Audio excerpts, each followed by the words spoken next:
Attention! This makes absolutely no sense. Ladies and gentlemen, this is Zander's Facts. To start the podcast off, I wanted to read what was included in this Sunday morning's edition of Zander's Weekend Facts regarding the shooting that happened at an elementary school in Uvalde, Texas last week. 21 people killed, 19 children killed. And I wanted to just share my thoughts on the podcast to begin episode 65. Enough of your thoughts and prayers. Marjorie Stoneman Douglas High School, Santa Fe High School, Columbine High School, Sandy Hook Elementary School. Just a couple of the over 98,000 ordinary public schools in the United States. But you instantly recognized every one of them when I said those words. Why? Perhaps because these are the sites where innocent American children have died due to senseless gun violence. Add Robb Elementary School in Uvalde, Texas to that list. On Tuesday, May 24th, in the middle of the day, an 18-year-old high school student shot and killed 21 people, 19 children included, inside that elementary school. 17 more individuals were wounded. Add Robb Elementary School to the list of deadly school shootings that have occurred in the United States of America. A list too long to effectively summarize quantitatively and emotionally. Add Robb Elementary School to the list of mass shootings that have occurred in the United States of America. Another list too long to effectively summarize quantitatively and emotionally. 21 lives lost in Uvalde, Texas. 17 lives lost in Parkland, Florida. 33 lives lost in Blacksburg, Virginia. There's another one, Virginia Tech. 27 lives lost in Newtown, Connecticut. With details still rolling in, the situation in Uvalde is made worse and worse.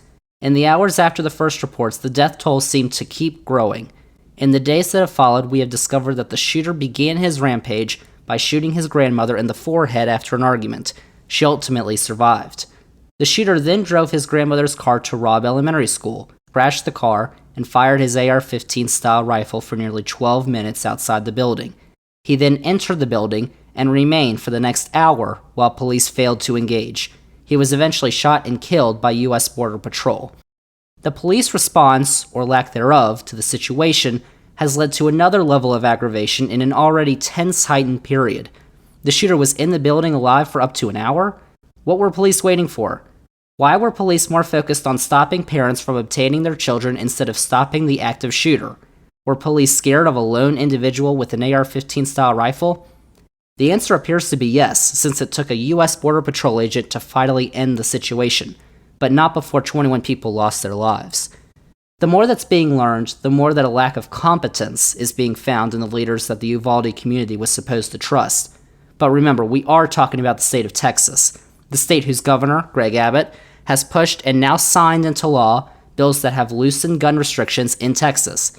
This is the same man who proudly declared Texas a, quote, Second Amendment sanctuary state, unquote, when he signed those bills in 2021, 2 years after 23 people were killed in a shooting at an El Paso Walmart. The same man who in 2015 tweeted, quote, I'm embarrassed. Texas, number 2 in nation for new gun purchases behind California. Let's pick up the pace, Texans, at NRA, unquote. The same man who signed a bill outlawing abortions after 6 weeks in Texas with no exceptions for rape or incest, and responded when asked about criticism of the bill, quote, rape is a crime, and Texas will work tirelessly that we eliminate all rapists from the streets of Texas by aggressively going out and arresting them and prosecuting them and getting them off the streets, unquote. So, were you not doing that before? On Wednesday, Texas officials held a press conference to discuss the tragedy. The elected officials that took part included Abbott, Lieutenant Governor Dan Patrick, who suggested seniors should risk their lives in March of 2020 in order to reopen the economy during COVID lockdowns, Uvalde Mayor Don McLaughlin, who has appeared on Fox News numerous times to decry the Biden administration, and Senator Ted Cruz, self-explanatory, among other Texas Republicans. There was one moment in that press conference that ignited a fury among the Republicans on stage, but it had nothing to do with any of the 19 children and 2 adults that had died.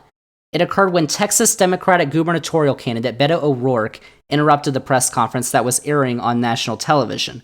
As the officials were yelling at O'Rourke to leave, they were showing the most emotion any of them had expressed publicly in the 24 hours since the shooting had occurred.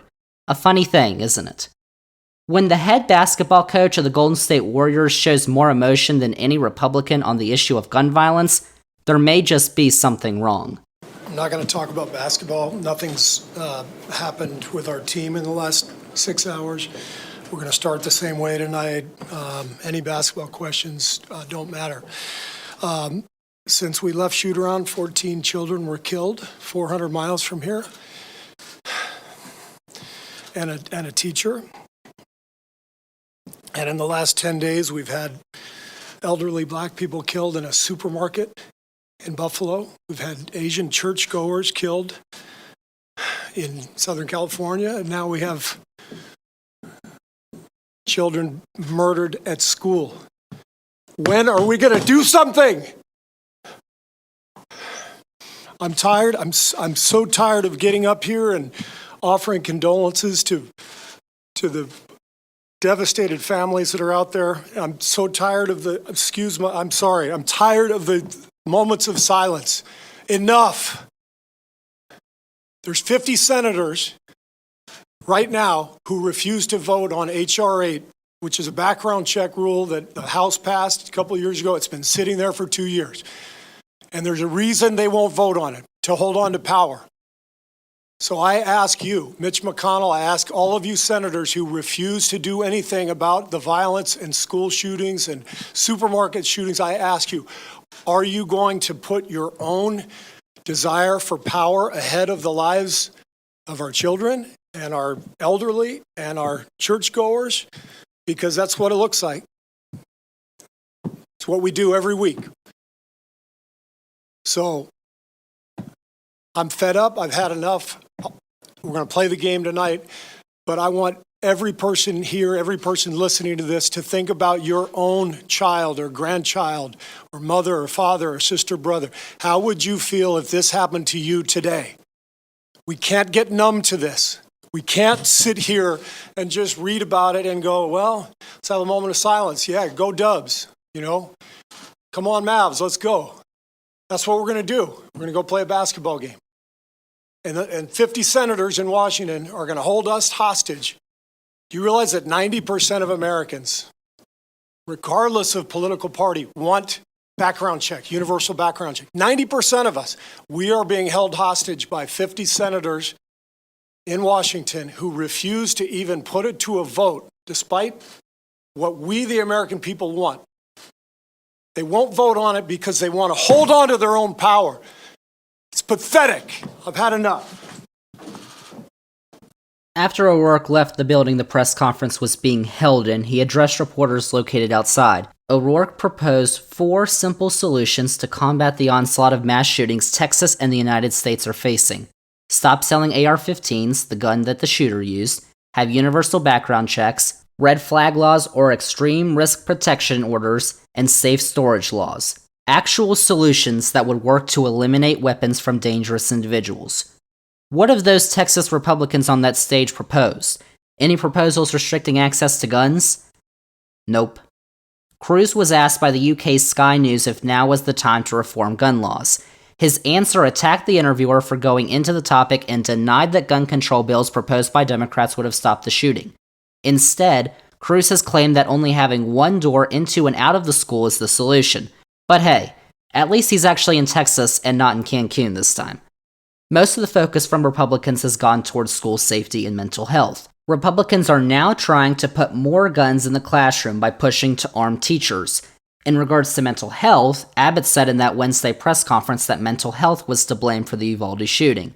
Republicans are arguing that mental health is the main cause of the Uvalde and other mass shootings, that guns are not the root cause of mass shootings in the United States. They're wrong. Yes, mental health is a serious issue in this country that needs to be addressed.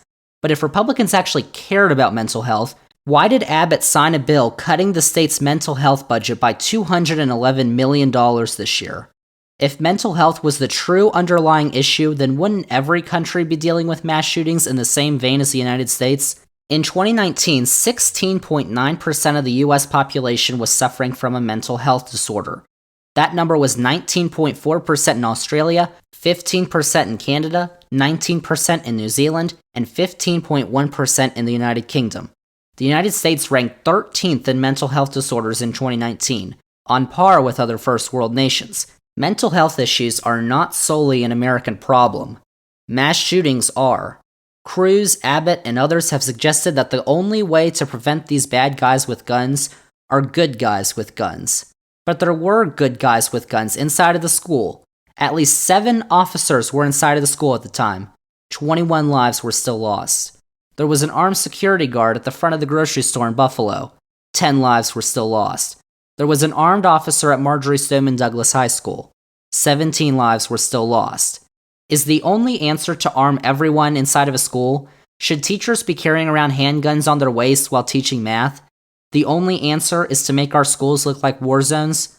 They're pushing for this now in states such as Texas. The results have been a drastic failure, as we just witnessed. There are solutions that work. We know this because the United States of America is the only developed country in the world where this keeps happening. The firearm-related death rate per 100,000 population in 2022 stands at 12.21. In Australia, a 1996 shooting in Port Arthur that left 35 people dead led to a ban on all semi-automatic rifles, along with all semi-automatic and pump-action shotguns. Nearly 650,000 firearms were collected in a buyback program, and new restrictions were placed on handguns after a 2002 shooting at a university. A license is also required to use or possess a firearm. So far in 2022, the firearm-related death rate per 100,000 population sits at 1.04. That number was 2.84 in 1996. In Canada, a 2020 shooting in Nova Scotia that left 23 people dead led to a ban on assault-style weapons. Prior to 2020, a law passed in 1995 required individuals to obtain a license in order to buy a gun and required all guns to be registered. Automatic weapons were banned in 1977. In the wake of the Uvalde shooting, Canadian Prime Minister Justin Trudeau is now promising new gun control measures. The firearm-related death rate per 100,000 population in 2020 is 2.05. In New Zealand, a 2019 shooting at a Christchurch mosque that left 50 people dead led to a ban on the sale of automatic and semi-automatic weapons.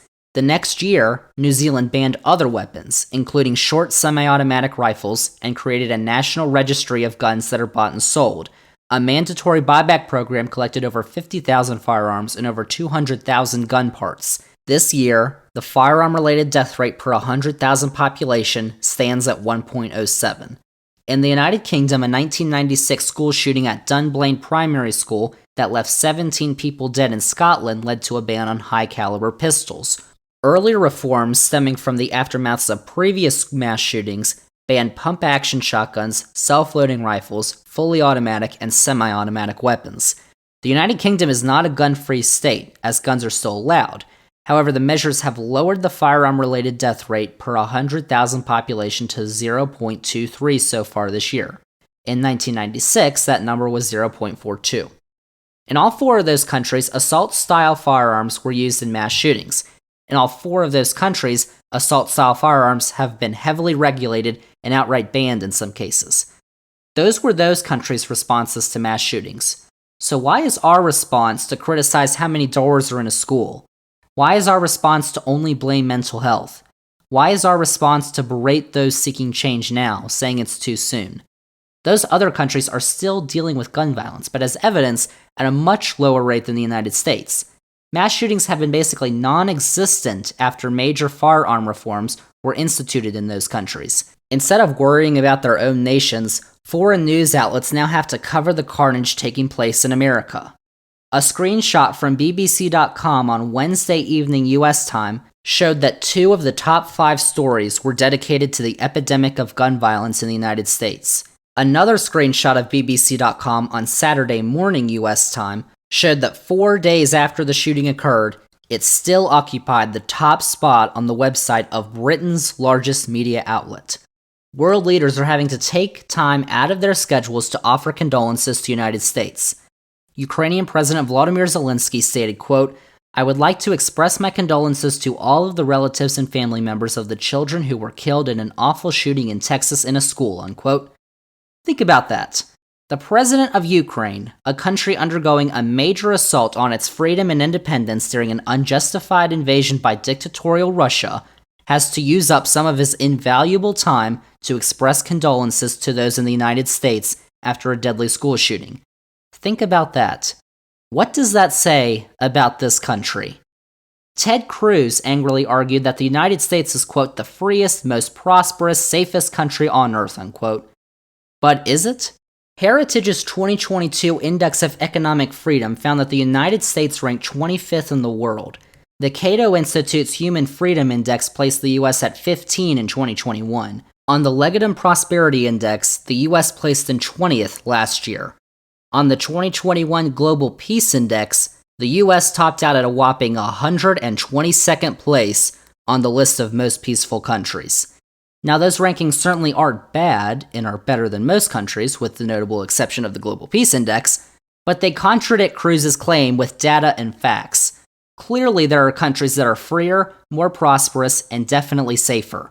Australia, Canada, Denmark, Estonia, Finland, Iceland, Ireland, Netherlands, New Zealand, Norway, Sweden, Switzerland, and the United Kingdom ranked above the United States in all 4 studies.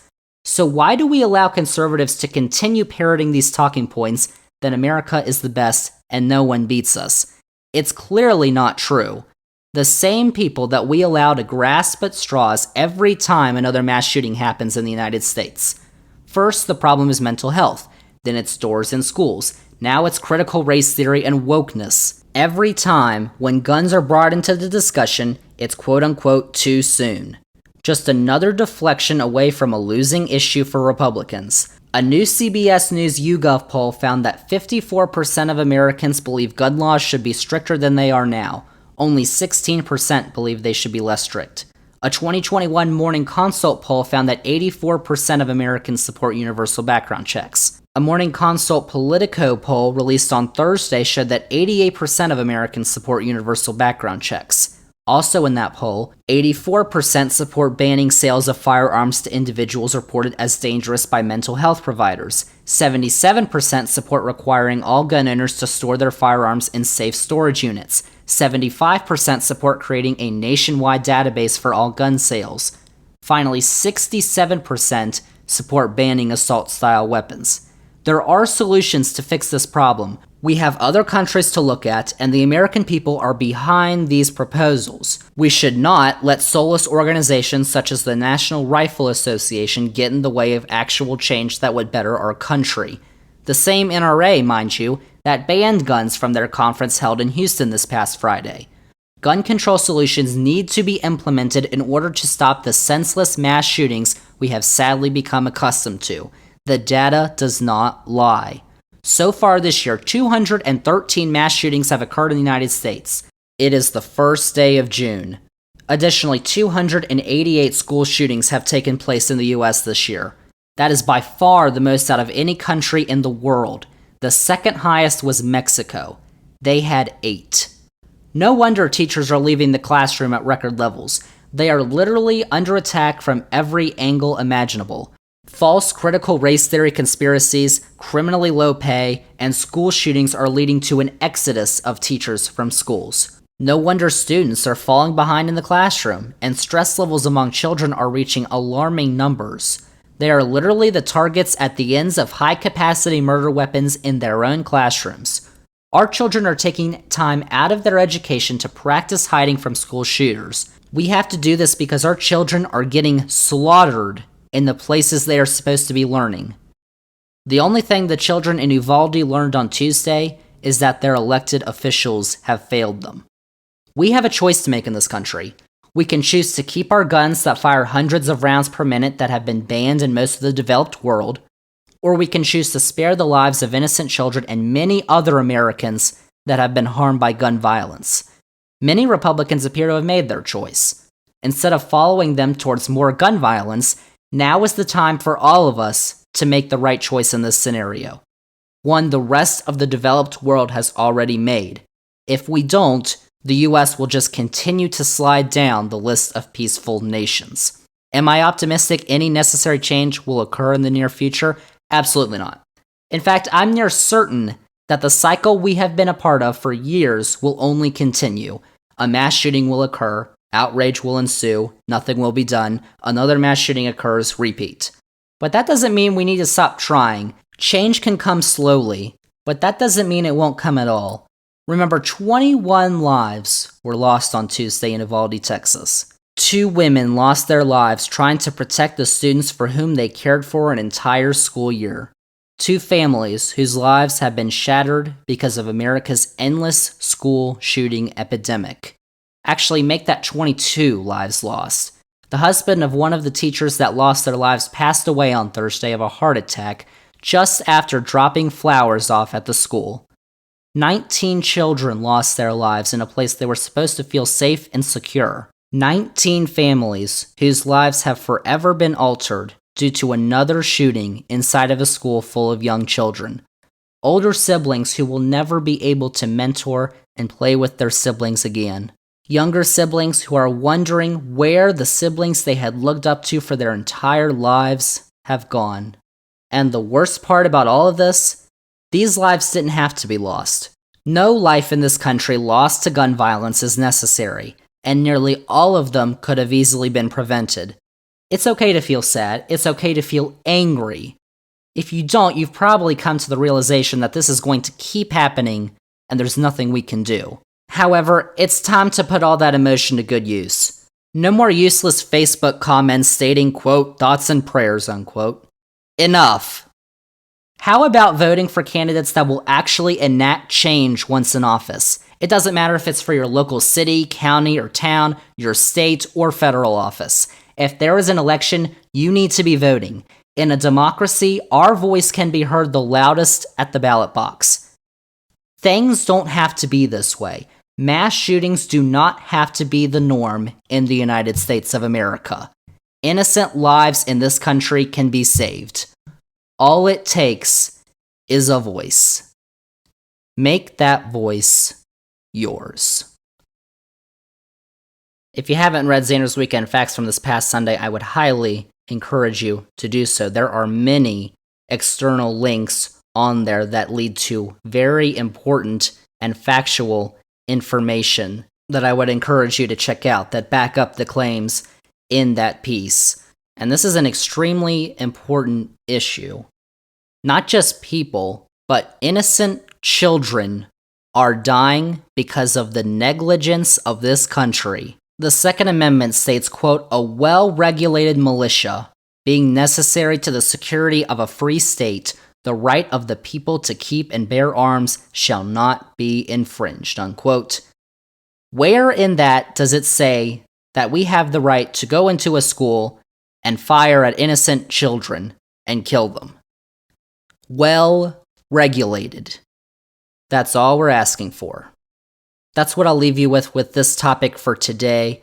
We will talk about this in the future, of course, on this podcast. And remember to stay tuned to Zander's Weekend Facts every Sunday morning as well. But the podcast is not done. Next up, we move to a more lighthearted topic as our Zander's Facts NBA analyst Hillbilly joins the podcast to preview the NBA Finals, which begin this Thursday. We're going to talk about the finals. We're going to recap the NBA playoffs that have happened so far as well. So here we go. We are talking NBA basketball as the Zander's Facts podcast continues.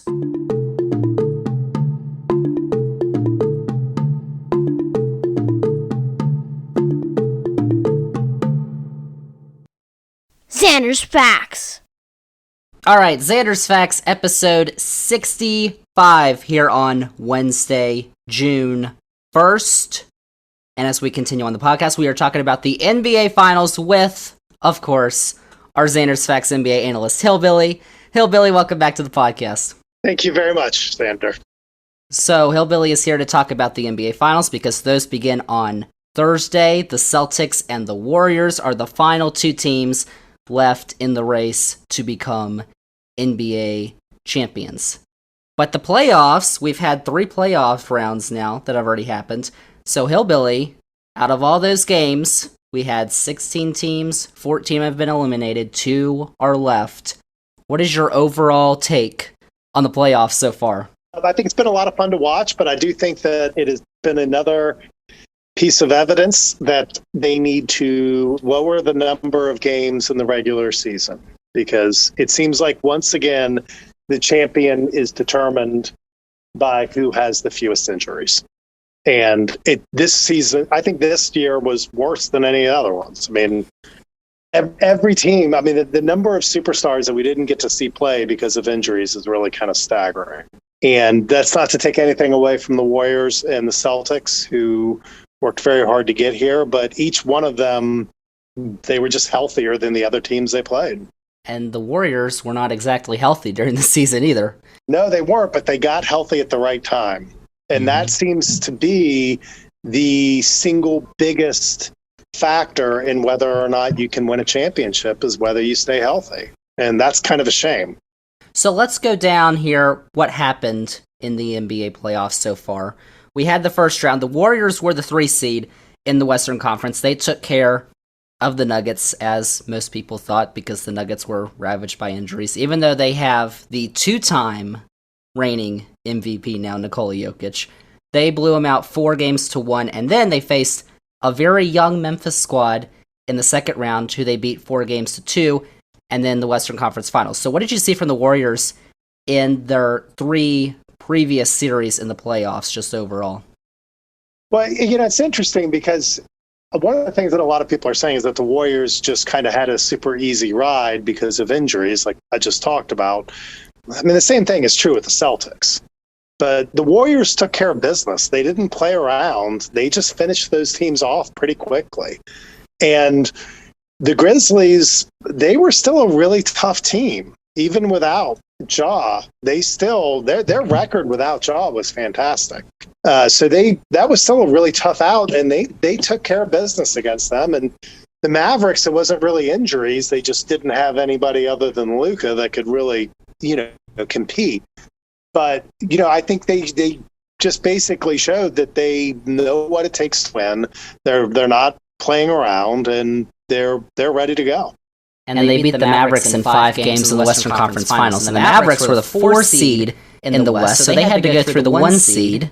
And Hillbilly was actually reminding us, or telling us before the playoffs, that watch out for the Mavericks. And they made it to the Western Conference Finals because they beat the Suns in 7 games, and the Suns they just absolutely collapsed in Game 7 from the start. They scored, in the first half, 27 points. Yikes! First off, Hillbilly, what do you think happened with the Suns? Just a total meltdown at the end of the Mavericks series. Well, both Chris Paul and Devin Booker had horrible games. But I really think that for Game 7 at least, I think you have to put it on Chris Paul, though. He was hurt. He couldn't play basketball. He was horrible. And he didn't take himself out. He was too selfish to take himself out. He wanted to be in that moment. And it was bad for the team to do that because he could not play basketball. He knows that he is a big enough name that the coach can't really just take him out.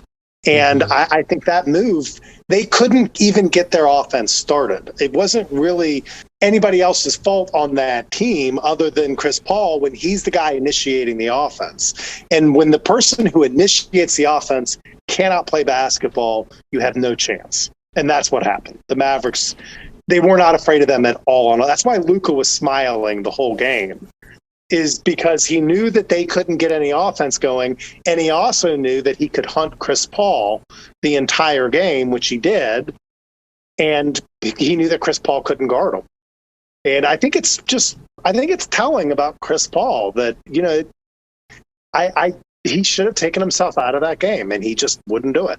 And it's not just Game 7 either. I mean, they were up 3-2 in that series, and he had some terrible games where he scored in the single digits in that series. Right. You're right. I think by Game 7, the Mavericks had completely figured it out. That this guy's not going to take himself out. He can't play basketball. We will hunt him all game long and just make it a little bit hard for him to get the ball up the court, and they won't be able to do anything. At first blush, it's one of the most surprising results I remember seeing in football. I mean, it was astonishing. But when you kind of look at it, like it does, it makes sense. If your point guard can't even take the ball up the court, that's what's going to happen. So, of course, the Suns lost to the Mavericks, and then the Mavericks lost to the Warriors. So the Warriors are representing the Western Conference in the NBA Finals, which was sad to both of us, because both of us had the Suns going to the Finals out of the West. But let's go to the East right now. The Celtics are representing the Eastern Conference in the Finals because they beat the Brooklyn Nets in probably the most anticipated first-round matchup, but the Celtics swept them 4-2-0, and all of their games were actually, they won by less than 10 points. It was a really close series, even if they swept them. It was a fun series to watch, too. But, again, unfortunately, the Nets had a max contract player who couldn't play in Ben Simmons. I don't know that that's actually a bad thing. Need some ice for that sick burn. But when you have a max contract slot gone, not playing at all, not represented on the court at all, it's really hard to compete, especially against a team as good as Boston. And Kyrie is just doing his thing. He plays some good offense, doesn't play any real consistent defense. And you kind of got the feeling, you could almost see it in Kevin Durant's face, that this just ain't working. And the Nets and the Celtics faced each other in that 2-7 matchup last year. The Nets were the 2 seed. The Celtics were the 7 seed last year, and the Nets won that series. But the Celtics were the 2 seed this year, and they won that series, and they moved on to face the Milwaukee Bucks, which was another really good series, because the Bucks kind of went through the Bulls 4-1, but I think you would agree with me here, Hillbilly, and say that the big factor was Chris Middleton. He wasn't there because he was injured, and I think that if the Bucks had him, I think that the Bucks probably would have won that series. Yeah, I don't think it would have gone to that Game 7. I think there were a few games before that if they had just had a little bit of offensive firepower. I mean, Drew Holiday had some really good plays, but his shooting percentage was abysmal. He's not consistent offensively. They didn't really have anybody else that could help. Giannis was spectacular. As much as people talked about Jason Tatum, Giannis was clearly the best player in the series. But he had no help. The Bucks do not. I mean, even before Chris Middleton got injured, there were some problems with the way that roster was constructed. And it was highlighted by Chris Middleton going out and then realizing that they don't have any other consistent scorers on that team other than Giannis. And the Celtics kind of figured that one out. Well, we can let Giannis do his thing and we're going to win. And they did. And that's kind of on the Bucks for not being ready. But again, it's another major injury that basically took a team out of contention. And it does say a lot about Giannis that series went to 7 games, and he's the only consistent scorer on the Bucks too.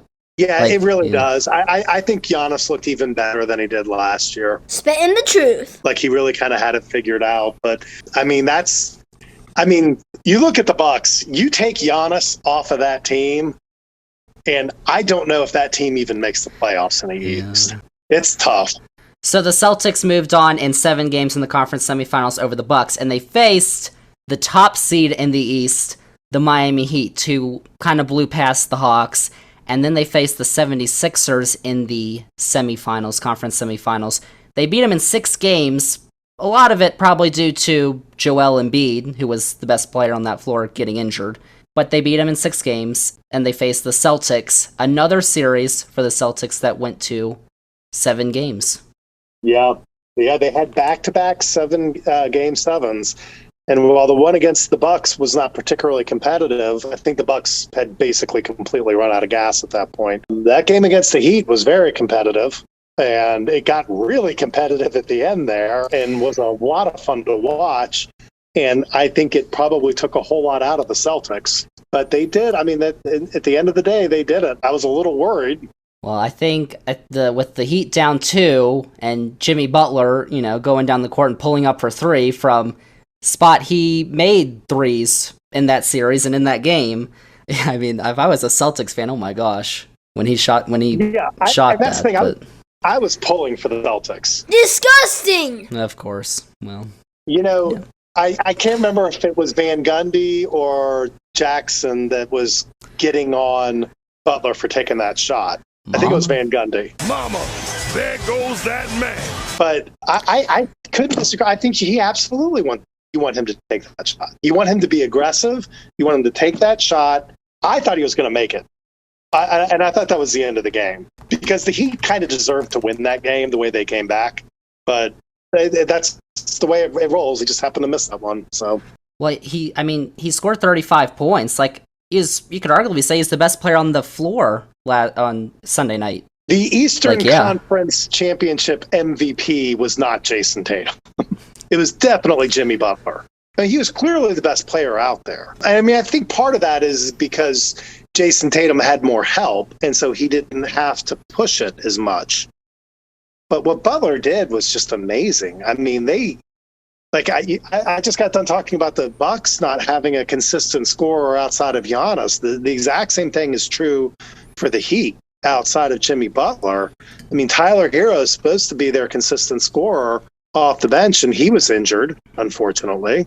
And Kyle Lowry, I guess he's still injured, or his conditioning is just bad off the injury. You know, he wasn't really able, he hit some big shots, but he wasn't really able to string together a consistent offense.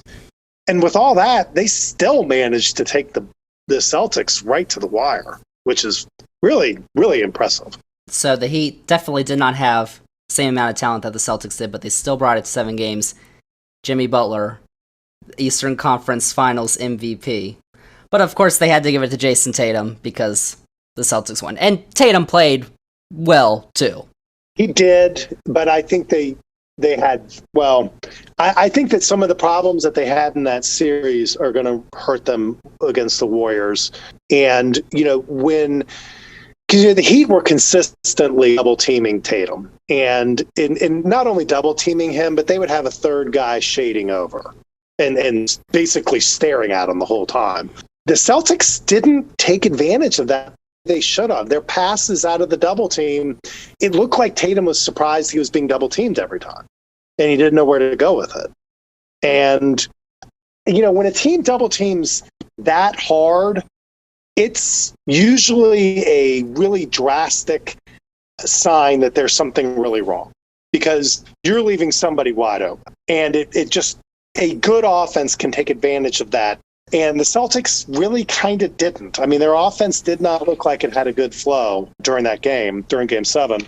And I think some of that is on Tatum for not expecting that double team to pop. I mean, some of the times he did a good job, but not really enough. I don't fault him. I think in Game 6, he only shot 12 times. You know, it's like Jason Tatum is your superstar and he's only shooting the ball 12 times. Well, if that's because he's being double teamed and he's doing the smart thing and passing out of it, he should be getting better results from that then.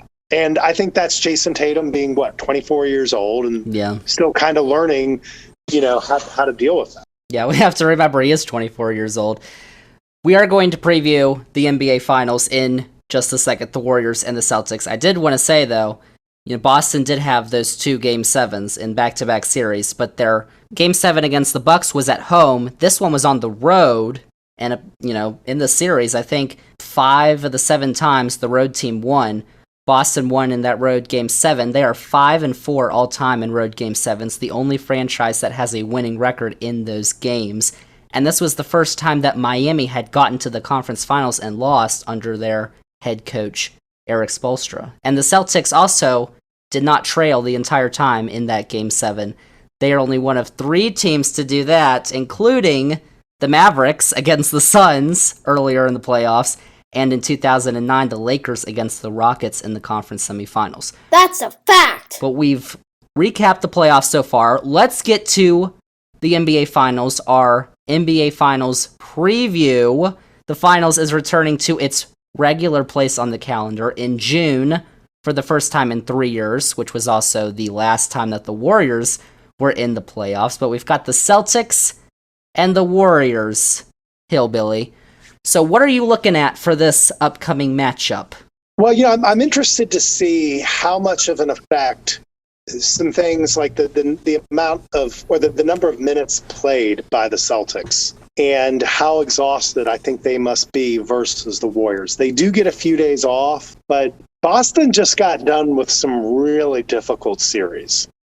And they looked like they were kind of out of gas at the end. I mean, there were a lot of front rimming shots out there. I think Marcus Smart missed like his last 6 shots, and most of them were hitting the front of the rim, which means your legs are tired. Mm-hmm. So I think it's going to be really interesting to see how that plays out. But they just have very different styles of play. I mean, Boston, to almost, I would say to a fault, they do not play hero ball. You know, Jason Tatum doesn't force it. Like we talked about, he only took 12 shots in game 6. They try to play more of a team-oriented, game, whereas the Warriors, I mean, Curry can kind of take a game over a little bit more and is a little more used to doing that. And I was really worried that Tatum's lack of, one of the problems that you have with playing that, extremely team-oriented game versus hero ball is that it can kind of stifle aggression a little bit. When you just don't have someone doing what Jimmy Butler was doing, saying, I'm just going to beat them all by myself. And I am taking the ball, I'm taking the shot. Tatum looked very hesitant at times because he just was trying to figure out how to handle those double teams, whereas I don't think Golden State's going to have that issue. So it's going to be really interesting to see how those things play out. And experience versus, this is the Boston's first time in the finals since 2008, whereas Golden State, all those players are used to being in the finals. So it'll be interesting to see the experience kind of play its way out too. And we saw this last year as well. None of the players on the Bucks last year had made the finals. None of the players on the Celtics roster have made the finals. And the Warriors have 123 finals games between all the players on their roster. Of course, a bunch of them are probably Steph, Clay, Draymond, and all the others who have been a part Those of are the important ones. Yeah, because they've been to the last 6 finals in the last 8 years. But as you said, the Celtics, they have not made the finals since 2008, which was their last NBA championship. And of course, they've got 17 of those, but only 1 in this century. And the Warriors, they've won 6 championships, including 3 in this century, all with Steph, Clay, and Draymond. But what you said about rest, so Boston now has more than 2 days of rest now because they've got Monday, Tuesday, Wednesday until Thursday's game. This is the first time that they've got 2 or more days of rest between games since May 3rd through 7th, which was at the beginning of the Bucks series. And the Warriors had a week off in between the last Western Conference final and the finals game. So that's probably going to play, at least in game 1, might play a role. And actually, in game 1, it's going to be in San Francisco for the Warriors.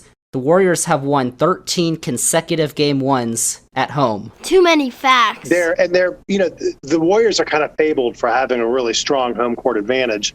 And after, they used to play in Oracle Arena where it was really bad and hard for visiting teams, and that seems to have carried over to their new venue. So I where we saw home court advantage not matter much, in the last series that the Celtics played, I think it's going to matter a lot in this one. I think something that's also going to matter for especially the Warriors is definitely scoring, but scoring in transition, because I think one of the, I watched Game 7 without my phone, without my computer on, just watched it for one of the only games this season. And Miami had its most success scoring the ball, I think, in transition when Boston was not able to get their defense set, because Boston has the second best defensive rating in the playoffs. The Bucks were actually first, but their defensive rating is second best in the playoffs. The Warriors' offensive rating is best in the playoffs, but something's got to give. But when you have Steph Curry and Clay who can just shoot in a millisecond, I think that could definitely hurt Boston. Of course, there are nights when Steph and Clay are off, but when they're not, I think that's going to be an issue. Well, it doesn't happen very often where they're both off. Yeah. And it's also not just them anymore. Poole is legit. He is a star. And then you've got other guys like Andrew Wiggins that, is a good spot-up three-point shooter, can get some putbacks. Yeah, they've got a lot. And see, that's something Miami doesn't really have. They have Hero and Robinson. Duncan Robinson was benched in the whole entire Eastern Conference Finals because he couldn't make a shot. Well, and he can't play defense either. He tries, but he can be taken advantage of. Yeah, and I think that's something that is going to hurt Boston because they have not seen that yet in the playoffs. Yeah, I agree. I mean, I think there is a lot that is shaping up to be really difficult for Boston in this series. We talked about, how tired they may be. They have about 7 really good players, but they don't have a lot more than that. Golden State has about 12 guys that can play in an NBA game. And it's really important. Golden State played 2 fewer games in the playoffs so far than Boston. 2 playoff games is a big deal. That's a lot of mileage. Yeah, and the thing with that is Boston's number is low because they had that sweep in the first round. Those last 2 series have been 7 games. That's right. I mean, ever since that series, it has been an absolute grind. But the thing is, not only have they played more games, but they've played so many more minutes per game. Jason Tatum is playing 41 minutes a game in the playoffs. Steph Curry is playing 33 minutes a game. These are facts. That is a huge difference. And, I mean, that's the kind Curry can go relax on the bench, and Poole's got it. It's fine. It's not that big a deal. If it's a blowout, or if it's one of those games where you're up by 20 in the third quarter, Jason Tatum has to stay in to keep that lead. Curry can go sit, and he's fine. And then if it starts to get close, he can come back in, but it won't. Poole is just actually that good. So, and it's not just, Curry. Klay Thompson has played the most minutes for Golden State, and that's only 35. Jaylen Brown's played 38 minutes a game. Marcus Smart's at 36. Al Horford's at 37. All 5 of their starters play significantly more minutes than anybody on Golden State. Mm-hmm. And then you add to that the 2 extra games, and I think that is the kind of thing that can really make a big difference if it goes to Game 7, who's going to be fresh and who's not. Yeah, and I know we have been ragging on Boston a little bit in this series, so I will just say, Boston's defensive rating is second best in the playoffs for a reason. I mean, especially a guy like Grant Williams, a guy like Al Horford inside, who really bossed Miami inside. And, if it does get down to the Warriors are not in transition, time is winding down on the shot clock, that's where Boston is at their best at defense. It's probably going to happen less in this series than it did for the Heat in that series.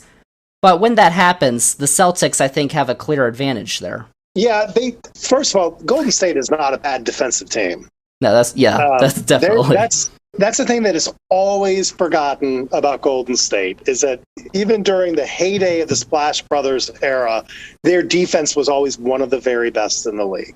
And, this year, when you look at defensive ratings, you got to remember that Golden State is playing at a faster pace than Boston is. They're higher scoring games.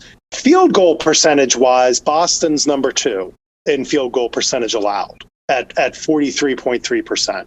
The number 3 team is Golden State at 44.1. They're right there. And field goal percentage is one of the most important statistics you can look at for defensive ability. I mean, they're really good at it, at defense. They've got some very good defenders.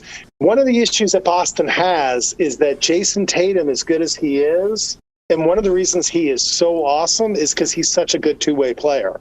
But Boston needs him to be a two-way player. They need him to be dominant defensively. Golden State doesn't need Steph Curry to be dominant defensively. That's what they have Wiggins for. If Iguodala could play, that's what they'd have him for. That's what they have Draymond Green for. They don't, they don't need Curry. Can just kind of keep his energy for the defensive end. That's another big advantage that Golden State has here, is that they have guys that really don't need to go too crazy. They can put Curry on Marcus Smart and not worry about Marcus Smart just blowing them up. Boston has to put Jason Tatum on a big-time score. It doesn't work the other way. The other thing is that Golden State's also really good at stealing the ball. And the Celtics can't dribble. They don't have a player on that team that can dribble the basketball. Jaylen Brown, Oladipo was just taking the ball from Jaylen Brown anytime he wanted to. Marcus Smart has had serious problems with ball control throughout the series, and that's another thing that I think is going to really hurt the Celtics. Well, I think I heard this said that a lot of Boston's issues on offense in the Heat series, they scored less than 100 points a couple times, was they don't have a true point guard, and I guess Smart will play in that role sometimes, and you've got Derek White, but Derek White on a championship team can't really be your point guard. No, and he's just not that kind of playmaker, and that's why, the Heat and Celtics were an interesting matchup because you had two teams that had the same fault. Neither one of them were a good half-court team offensively. They both lived and died in the transition game. And I think the Celtics got kind of used to playing that way and not, realizing like if we can just get set on our defense, we're fine. Golden State is different. They have playmakers that can break down a set defense. That's going to be that again is going to be difficult for Boston. The other side of that though is that Golden State is as great as Steph Curry's handle is. He does more dumb stuff with that basketball sometimes where you just scratch your head. And if he does that stuff against Boston, they will take advantage of it big time. And I think that's where Boston could have a significant advantage. So you mentioned Andre Iguodala, former Finals MVP for the Warriors. He's been out for the playoffs though, with a neck injury. The Warriors have 3 guys on the injury list: Otto Porter Jr., who has not played in 3 games, and Gary Payton II, who's been out since the second round with that injury he had after Dylan Brooks took him down with that flagrant foul in the conference semifinals. But I was reading a NBA Finals preview. ESPN listed Gary Payton II as the difference maker for the Warriors. What can Gary Payton do for them? Well, again, Gary Payton can come in and Gary Payton is amazing defensively. If he got more minutes, he would make the All-NBA defensive team every year. He just doesn't get enough minutes to do it because his offensive game is basically cuts and stuff around the rim. He does not have much of an outside game. But what you can do with him, though, is when you've got somebody running really hot on Boston, you can sick Gary Payton on him, and then, again, Steph Curry doesn't have to do that work. He can bring in somebody to do it for him. And Klay Thompson, who looked really good in that last game for the Warriors, he looked like he may be back offensively, is still a little bit limited defensively as he recovers from those injuries. So it's really helpful to have someone like Gary Payton, because when you put them next to Wiggins, and Wiggins is a phenomenal defender, and then you've got Draymond, you've got these 3 defensive studs there that are about as good as what Boston does defensively, or at least it's closer than people give them credit for. And for the Celtics, they don't really have any notable injuries. Sam Hauser was out for Game 7. He probably wasn't going to play anyway.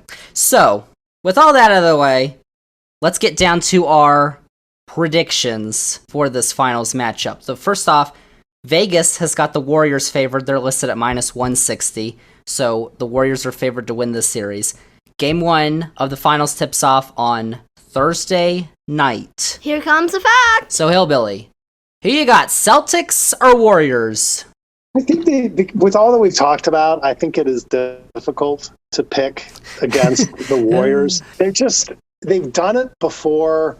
The only team that's beaten them in the finals was when they lost 2 out of their 3 best players during the series, when they lost Durant and Klay Thompson, and the Raptors were able to beat them. And now they are so deep, and they have so many different things that they can throw at you. It is hard to pick against the Warriors, especially given how much fresher they're going to be, or how much more fresh they should be, whereas I think the Celtics are going to be tired.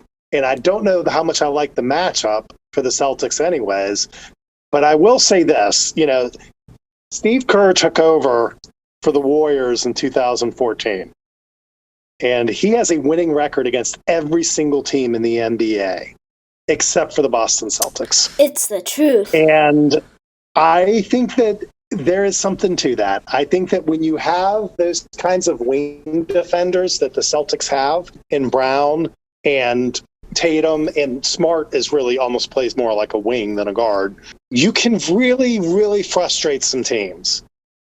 I just don't think it's going to be enough, though. I think the Warriors are going to be too tough. I think they're going to win it in 6. I also think they're going to win it in 6. I put this here, but I mean, when I look at the Warriors, I just think they are as close to a complete team as you can get right now in the league. And that's without guys like James Wiseman and Jonathan Kuminga, who looks like he's going to be really good, not even playing right now for many minutes. I think they're going to win in 6 games because I think the Celtics are going to give them defensive trouble sometimes. There's going to be 1 or 2 games where Curry is not firing and the Celtics defense is swarming. There will be a couple games where Curry is really loose with his handle. They're just not focusing on what they're doing.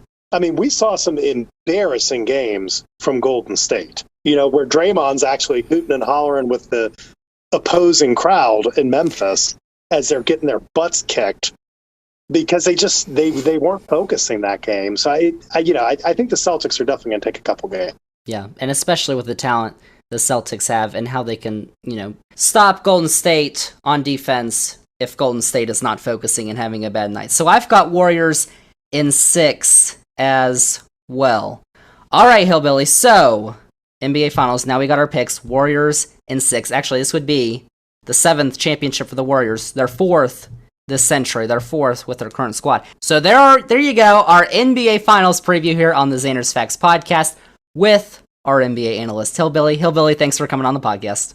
Thanks for having me, Zander. Zander's Facts. Thanks once again to Hillbilly for coming on the podcast, and that's all I got for episode 65 of the Zander's Facts podcast. Thank you all for listening, and remember, if you liked all the facts on this week's edition of the podcast, remember to follow this podcast, download this episode of the podcast, episode 65, rate the podcast, review the podcast, go on all your socials, Twitter, Facebook, Instagram, TikTok, Zander's Facts, that's Zander with a Z, and most importantly, tell all your friends, spread the facts, Zander's Facts podcast, and remember, you can get all the Zander's Facts links on our Zander's Facts Linktree, which is linked in this episode's description below. Check that out. It has got the link to the YouTube channel, Zander's Facts YouTube channel, which has got all the new podcasts out with a nice background so you can watch and listen. And Zander's Weekend Facts from Substack. You can click the special link on this episode's description or on our Zander's Facts Linktree to sign up for Zander's Weekend Facts. Get it in your email inbox every Sunday morning. It is free and pretty cool. Check it out. So that's all I got for episode 65. There will not be a new episode of the podcast next week. We're going to have a Zander's Facts flashback on the feed next week and a little bit of an update. NBA Finals are going on, so we'll do that next week. And then in 2 weeks, we'll have a full new episode of the podcast. Who knows what we're going to talk about? Talk about something important. So you're going to want to listen to episode 66 in 2 weeks. Zander's Facts flashback next week. But that is it. That is a wrap on episode 65 of the Zander's Facts podcast. Thank you all for listening, and we'll see y'all with episode 66 in 2 weeks.